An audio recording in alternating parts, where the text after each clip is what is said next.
Queridos amigos, queridas amigas que nos assistem pela internet, nesse momento tão conturbado em que tivemos que mudar tantas rotinas, porque também nós não mudaríamos as nossas, pelo bom senso e por determinações legais também, até que tudo retorne ao natural, esse será o nosso meio de continuarmos falando do Cristo pelo amor que Ele nos envolve. Se estivéssemos numa reunião presencial no IEE, teríamos uma leitura inicial, teríamos a prece em seguida, o tema a ser desenvolvido e uma prece ao final, e depois os passes e a água ao sair da sala de passes. Vamos tentar ser o mais natural possível. Apenas lhe peço que, se tiver vontade, coloque uma água próxima a você enquanto nos vê, enquanto assiste a posterior, para que ao final tome essa água. E tenhamos certeza que sempre que estamos voltados ao bem, nunca nos falta a assistência, a bioenergia espiritual sobre nós. Para o texto inicial desse momento, eu me lembrei de um livro chamado Cartas do Coração, do Francisco Cândido Xavier, o nosso querido Chico Xavier. E tem ali uma mensagem que eu acho que é de grande alento para instantes como esse, onde a insegurança, o temor, o medo reinam sobre nós. Nós tememos tanto que às vezes fica difícil, mas ainda assim vale a pena ter confiança. E é isso que Meimei nos convida, a esse momento de confiança. Chama-se essa página, Confia Sempre. Não percas a tua fé entre as sombras do mundo. Ainda que os teus pés estejam sangrando, segue para a frente, erguendo-a por luz celeste acima de ti mesmo. Crê e trabalha. Esforça-te no bem e espera com paciência. Tudo passa e tudo se renova na terra, mas o que vem do céu permanecerá. De todos os infelizes, os mais desditosos são os que perderam a confiança em Deus e em si mesmos, porque o maior infortúnio é sofrer a privação da fé e prosseguir vivendo. Eleva, pois, o teu olhar e caminha. Luta e serve. Aprende e adianta-te. Brilha a alvorada além da noite. Hoje, é possível que a tempestade te amarfane o coração e te atormente o ideal, aguilhoando-te com a aflição ou ameaçando-te com a morte. Não te esqueças, porém, de que amanhã será outro dia. É com essa mensagem que eu quero convidá-los a que fechemos os olhos por um instante, para agradecer a Jesus a oportunidade deste momento, para pedir-lhe amparo e compreensão a esse momento que atravessamos enquanto humanidade. Mestre querido, as tuas lições são preciosas, os teus alunos é que ainda são repetentes.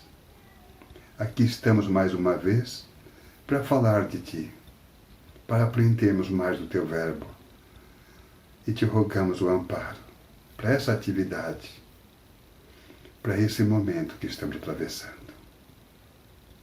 Que assim seja. Meus amigos, li hoje de manhã uma notícia que me chamou a atenção, que nós vamos ver que vai se casar muito bem com o nosso tema de hoje, que é a indulgência. A cidade de Xi'an, na China, notou um fato inimaginável há poucos dias. Eles têm possibilidade de baixar os formulários de divórcio pela internet e já dar entrada em cartórios também por via online. E é assustador o quanto cresceu o número de pedidos de divórcio. Estão atribuindo isso à dificuldade de convivência. Enquanto cada um segue sua vida e convive poucos minutos, tudo caminha bem.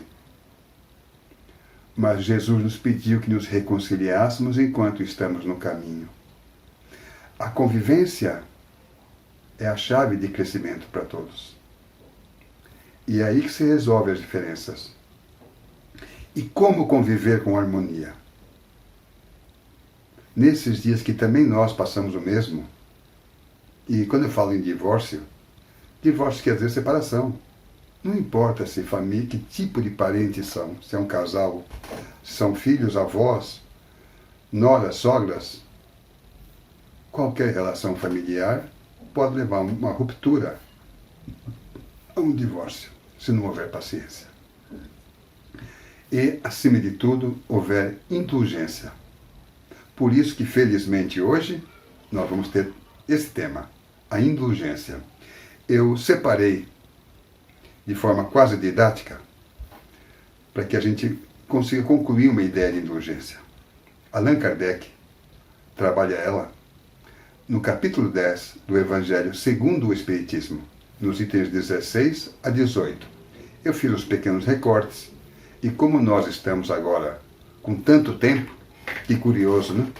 Não tínhamos nenhum, agora temos tempo para tudo e mais um pouco, e não sei o que fazer, que estou cansado de fazer a mesma coisa que fiz ontem, que foi nada, e hoje nada de novo. Mas podemos aproveitar isso para reorganizar desde nossa vida, nossas relações, planejar dias futuros, porque tudo passa, como vimos na mensagem. Isso também passará. Sempre que eu falo em indulgências, me vem à cabeça um livro maravilhoso chamado Os Luminares Tchecos. Eu vou colocá-lo em evidência. Que é a história do Jan Hus, a reencarnação de Kardec anterior a que ele renasce como codificador da doutrina espírita. Ele terminaria queimado. Nasceu em 1369 e foi queimado no Concílio de Constança em 1415. E justamente porque ele era contrário às indulgências, que na época não era um sentimento, e sim um documento que era dado por maus religiosos, era vendido, caro inclusive. Mas o que constituía essa indulgência? Bom, você tinha pecados, e às vezes estou falando de crimes mesmo, e você morreu.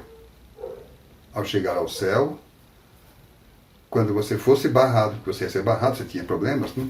E você mostrava indulgência assinada. E ele dizia, você tem salvo-conduto, pode passar. Nos dias de hoje, é quase infantil acreditar nisso. Mas na época, era uma grande necessidade de muitos, a ponto de sentir-se mal por não ter. Mas isso já ficou no passado. Felizmente, estamos evoluindo no conhecimento de nós mesmos e do que nos cerca, e hoje podemos falar de indulgência no puro sentido da palavra, que é o oposto disso. Eu vou começar pela etimologia dela, como está no dicionário. Olha, do latim, que é a origem dela, indulgentia, que é para ser gentil. Também pode ser usada como bondade ou perdão de uma pena. Ela é a facilidade para perdoar os erros cometidos pelos outros. Clemência, demonstração de perdão a um castigo, a uma pena, a uma ofensa. Eu a colocaria a indulgência acima do perdão, porque o perdão ainda é um gesto de orgulho. Eu perdoo porque eu sou melhor que você que cometeu a falta. O indulgente não perdoa, ele não se fere. Eu entendo você, eu entendo o teu esforço para crescer, é o mesmo que eu faço. Então eu te aceito como você é. Eu entendo tua falta. E é isso que os Espíritos vão nos dizer nesse capítulo 10. Como de hábito, Kardec coloca uma passagem evangélicas, a sua opinião sobre isso e depois as instruções dos Espíritos. E nós vamos, no capítulo 16, é a instrução do Espírito José. E eu peguei uns recortes, e como agora o tempo está sobrando, vocês vão depois, com calma, ler todo o capítulo 10. Vale a pena. Chama-se Bem-aventurados os Misericordiosos. Digamos que é um manual para você viver melhor em sociedade.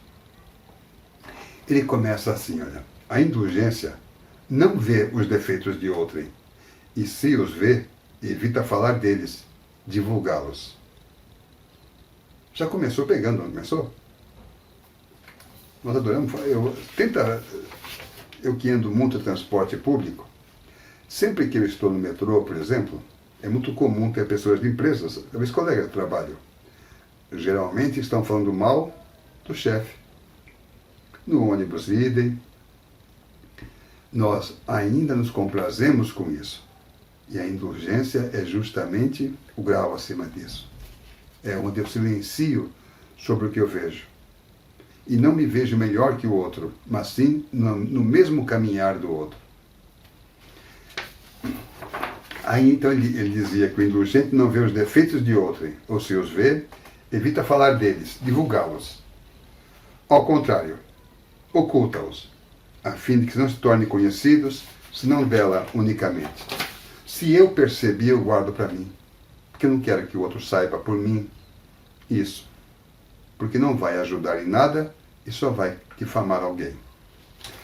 Mas, aqui Kardec chama de malevolência, nós chamamos de fofoqueiros, os mal intencionados. E se a malevolência os descobre, tem sempre pronto uma escusa para com eles.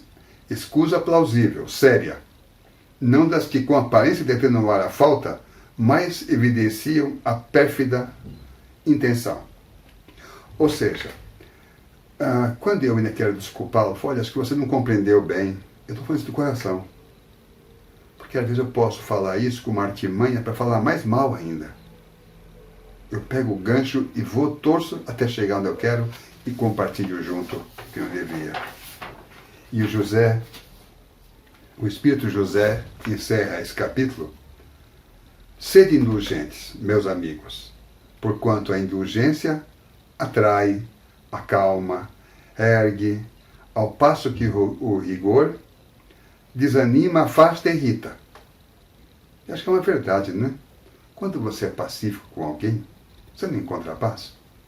Agora, quando você vive reclamando de tudo, o que você encontra? Gente que não aguenta ficar perto de você. Por isso que é difícil conviver esses dias. Por isso que parece que a espiritualidade nos colocou juntos de forma compulsória. Não saia de casa.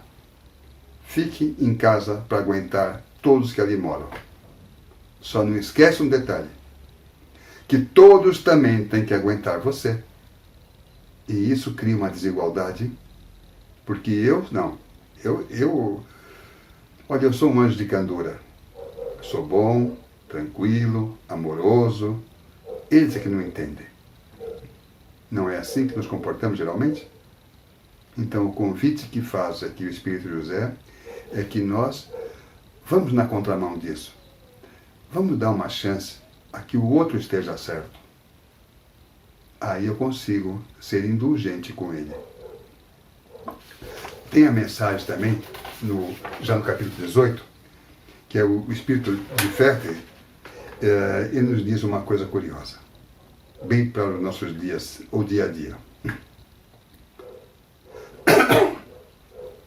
Todos vós tendes maus pendores a vencer, defeitos a corrigir, hábitos a modificar.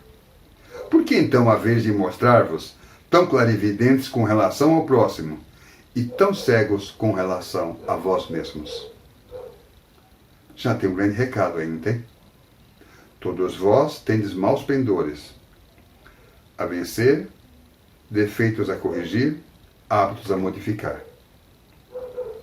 Ou seja, nós não somos perfeitos. Mas aí ele nos cobra. Por que então haveis de mostrar-vos tão clarividentes com relação ao próximo e tão cegos com relação a vós mesmos? E eu me lembrei de Chico Xavier, novamente. Ele tinha uma frase pequena, mas notável. Dê a cada um o direito de ser como é, e de você exija o melhor. Simples, não? Que via de regra nós exigimos o melhor do outro e nos damos o direito de ser como somos. Também conhecido como Síndrome de Gabriela. Eu nasci assim, eu cresci assim. Mas está na hora de mudar. mudar para viver melhor, mudar. Ninguém precisa mudar, mas é uma oportunidade de ser mais feliz. E nós buscamos felicidade.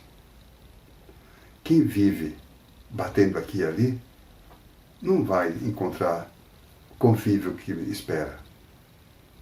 Porque se nós somos temidos em nosso lar, como vamos conviver agora? Mas se somos amados, como estão felizes em nos ter esses dias em casa?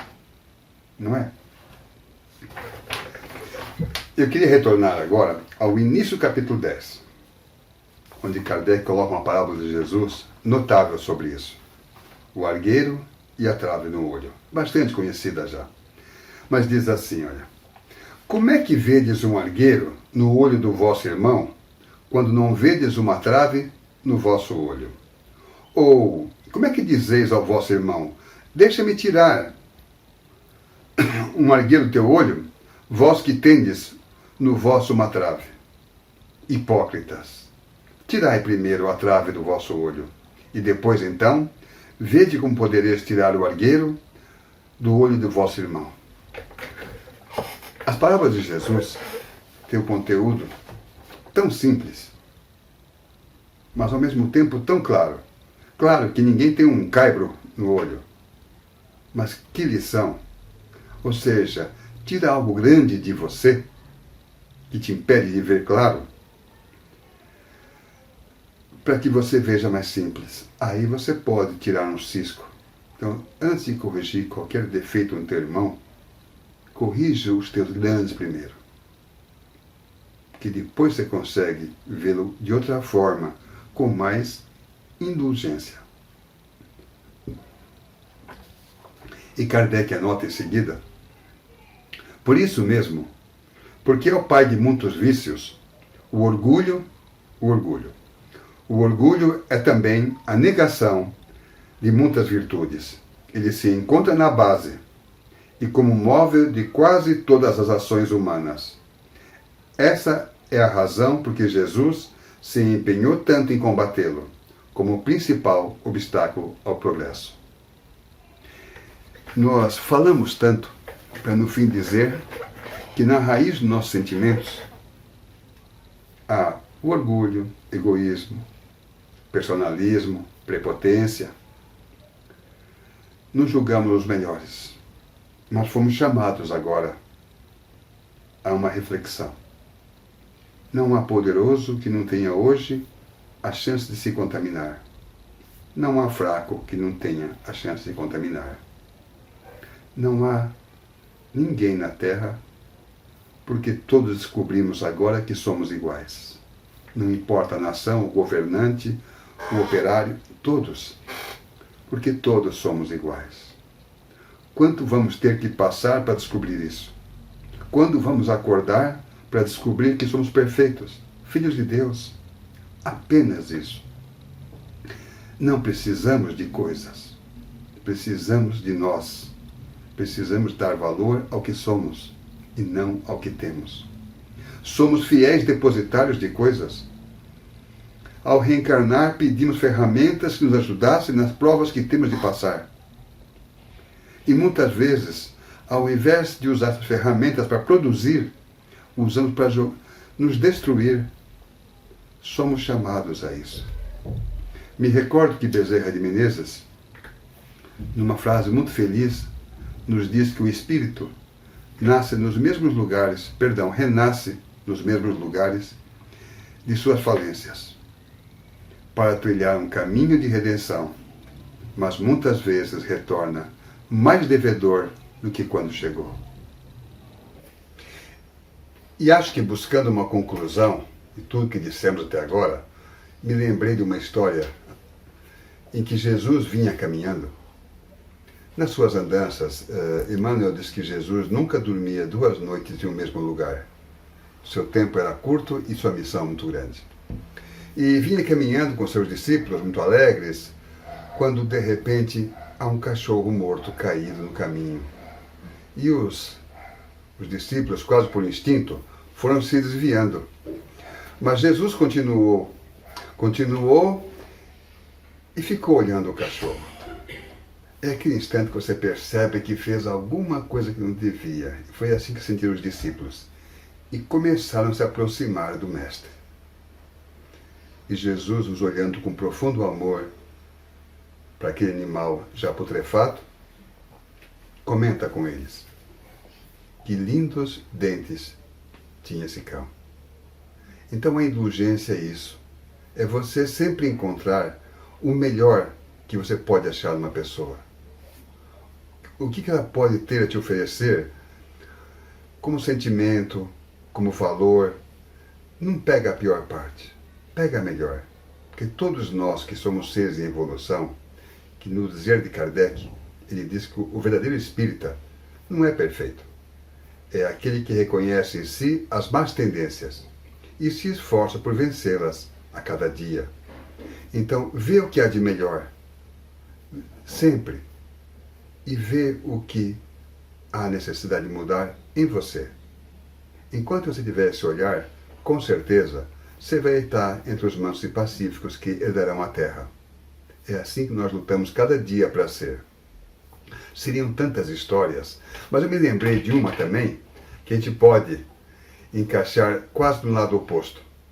Só para a gente descontrair um pouco de tudo isso, né? Fala de uma história muito bonita, de uma cobra e um vagalume. Talvez conheçam, já rodou muito a internet, como tudo hoje roda muito a internet, é uma concorrência desleal, mas vamos contá-la assim mesmo. E diz que Dona Cobra passeava, e seu vagalume também passeava, brilhando, apagando, e vê Dona Cobra, mas não se incomoda com ela. Mas de repente ela arma um bote e ameaça voar sobre ele. E ele toma um susto e sai correndo. E ela atrás. E ele correndo, e vai floresta adentro, e vão, corre para cá, corre para lá. Ninguém segurava aqueles dois. Até que uma hora, o vagalume também já cansado, vira e diz: stop! Dona Cobra fica estática. Dona Cobra, vamos conversar a sério um instante. No que eu entendo, eu não faço parte da cadeia dos seus alimentos. Não é possível, eu nunca ouvi o relato de que cobras perseguem vagalumes. Tem alguma coisa que nós precisamos resolver aqui. Me diga, por que a senhora está me perseguindo tanto? O que eu lhe fiz? Você não me fez nada, mas é que eu não suporto o seu brilho. É uma reflexão também, não é? É o oposto do que eu falei agora há pouco sobre Jesus.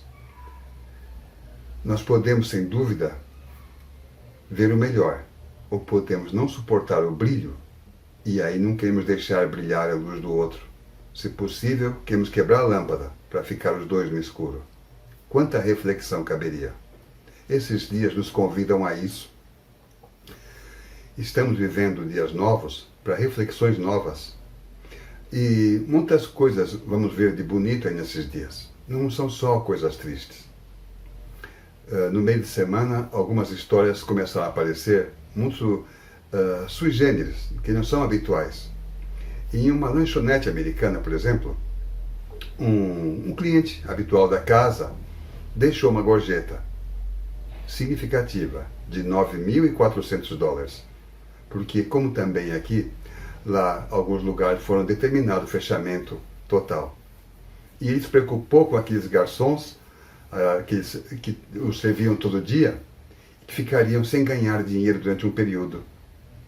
Então ele deixou uma mensagem e uma gorjeta, que aquilo fosse dividido entre eles de forma igual, para o período em que estivesse fechado e eles não deixassem de cumprir as suas obrigações familiares e o próprio alimento. Também aqui no Brasil, uma mensagem, uma foto que correu a SECOM da Prefeitura, foi a que a divulgou, a Prefeitura de São Paulo, uma mensagem num saco de lixo, agradecendo ao coletor de lixo que mantém a família dele segura. São mensagens de amor que surgem em meio a todo esse momento. Algumas pessoas já estão refletindo e nós somos agora os convidados também a participar disso. Essa reflexão para esses dias de convívio que eu queria deixar. E agora encerrando, Eu queria convidá-los mais uma vez para internalizarmos isso, fecharmos os olhos e levarmos uma prece de encerramento de nossa pequena atividade de hoje, pedindo desde já desculpas por alguma falha, por alguma... É muito diferente fazer assim. Muda a forma, mas o amor jamais mudará.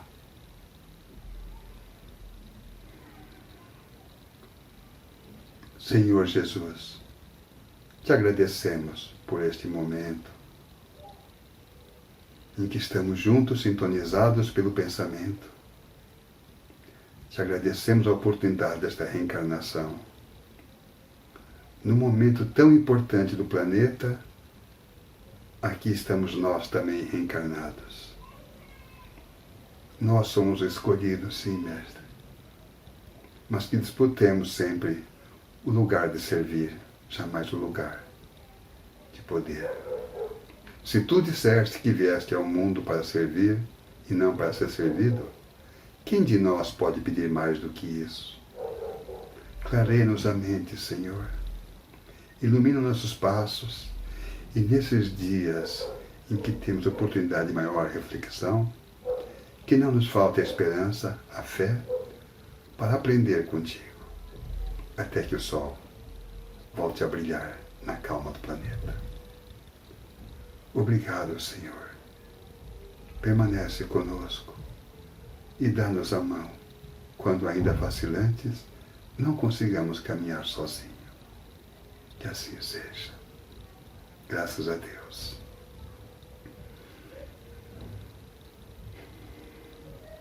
Muito obrigado, amigos. Acompanhe pela página do IEE tudo que vai acontecendo nesses próximos dias futuros, com uma certeza: Deus está conosco. Jesus está no leme e nos guia a dias mais felizes sempre. Um abraço a todos, o nosso carinho de sempre.